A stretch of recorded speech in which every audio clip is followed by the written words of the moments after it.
안녕하세요. 둥이변리사 둥변입니다. 2번 이상 둥이변리사가 읽은 책, 오늘의 두둥책은 지난번에도 한번 소개한 적 있는 마크 맨슨의 신경끄기의 기술입니다. 지금까지 살면서 이 단어를 한 번도 못 마주친 사람은 없을 텐데요. 바로 실패라는 단어요. 오늘은 이 책의 챕터 7에 있는 실패했다고 괴로워하지 마에서 느낀 부분을 나누려고 해요. 여기에 유명한 피카소의 이야기가 나와요. 피카소가 노년일 때 그는 냅킨의 그림을 끄적이고 있었고, 이 끄적인 그림에 감탄한 한 여성이 그에게 사례를 할 테니 냅킨을 가져갈 수 있는지 물어봤어요. 그러자 피카소는 그 냅킨이 2만 달러라고 말했죠. 그 여성은 깜짝 놀라면서 어떻게 2분도 안 걸려서 그린 그림이 2만 달러냐고 너무 비싸다고 했죠. 이때 피카소가 이렇게 이야기해요. 60년 걸렸습니다. 피카소가 팔기 싫어서 이렇게 말했을까요? 돈이 없어서 그랬을까요?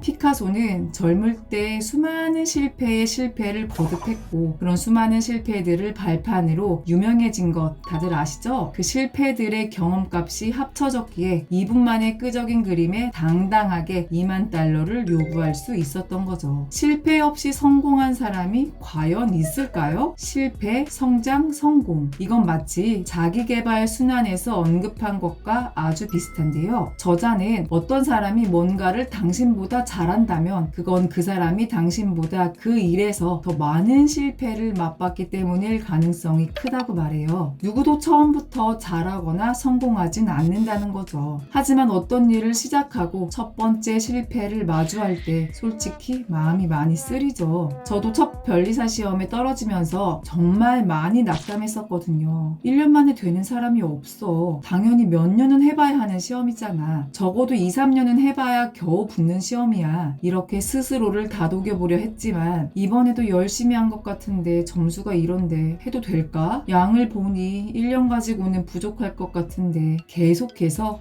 이런 의심이 들고 좌절감도 느꼈는데요. 하지만 생각을 이렇게 바꾸는 순간 이런 의심과 두려움이 사라지게 되더라고요. 근데 어쩌겠어. 결국 나는 아무것도 없는걸? 지금 최악인걸? 이제 올라갈 일밖에 없는 거야. 그 당시 저는 대학원을 걸어놓은 것도 아니고 취업 준비를 해본 적도 없었고 통장에 돈이 많은 것도 아니고 어차피 발을 들인 변리사 시험을 1년 더 준비하는 건 외에 할 수 있는 게 없었어요. 아니, 다른 것을 하려면 다시 처음부터 시작을 해야 하는 것이었기에 그래도 시작은 했었던 공부에 다시 매진해야겠다고 생각을 한 거였죠. 그리고 이렇게 방법이 없다고 생각을 하니 어쩌겠어요. 공부라도 해야죠. 그렇게 어느 순간 책을 다시 보고 있었고 그러면서 공부에 집중할 수 있었어요. 저자 역시 비슷하게 이야기하는데요. 저자는 본인이 운이 좋았던 것이 바로 이미 망한 상태로 어른의 세계에 진입했기 때문이라고 얘기합니다. 바닥에서 시작했다는 거죠. 사실 우리가 두려운 것은 무언가를 많이 손에 쥐는 것보다 손에 쥐고 있는 것이 없어지는 것이지 않나요? 그래서 갑자기 퇴사하고 새로운 사업을 하려면 그동안 직장 생활에서 즐겼던 편안함, 월급이 없어지고 그동안의 인정이 사라지는 것이 두렵기에 쉽게 결정을 하지 못하는 거죠. 하지만 바닥에 위치하고 있다면 올라갈 일 뿐이겠죠. 직장 생활의 경험이 없다면 새로운 사업의 두려움은 아예 없는 거니까요. 그렇기에 실패를 두려워하거나 피하려고만 하지 마세요. 그 실패를 받아들여 보세요. 저자는 실패를 받아들이는 법이 있다고 말하는데요. 바로 뭐라도 해입니다. 저자는 온라인 사업을 위해 직장을 그만두었지만 자영업자로 새 출발하는 첫날 아침에 눈 뜨자마자 공포가 엄습했다고 얘기해요. 모든 결정과 그 결정에 따른 결과가 오롯이 자신의 책임이기 때문이었어요. 복잡한 머릿속을 정리해준 건 바로 5교 시절 수학 선생님의 얘기였다고 하는데요. 문제가 안 풀릴 때는 가만히 앉아서 고민만 할 게 아니라 일단 애를 써봐. 뭘 어떻게 해야 할지 모를 때도 일단 무작정 애를 쓰다 보면 결국엔 머릿속에서 좋은 아이디어가 떠오를 거야. 저자는 이 수학 선생님의 얘기와 그의 경험을 바탕으로 한 가지를 깨달았는데요. 그건 바로 행동은 동기의 결과일 뿐만 아니라 동기를 불러일으키는 원인이기도 하다라는 것이었어요. 어떤 일을 성취하려는 강력한 동기부여가 되면 그에 맞는 행동을 하게 되죠. 있어요. 자극, 동기, 행동. 그런데 여기서 신기한 건 행동이 또 다른 자극으로 작용해서 다른 행동의 동기가 된다는 것이에요. 그러니까 자극, 동기, 행동, 자극, 동기, 행동이 무한 반복되는 거죠.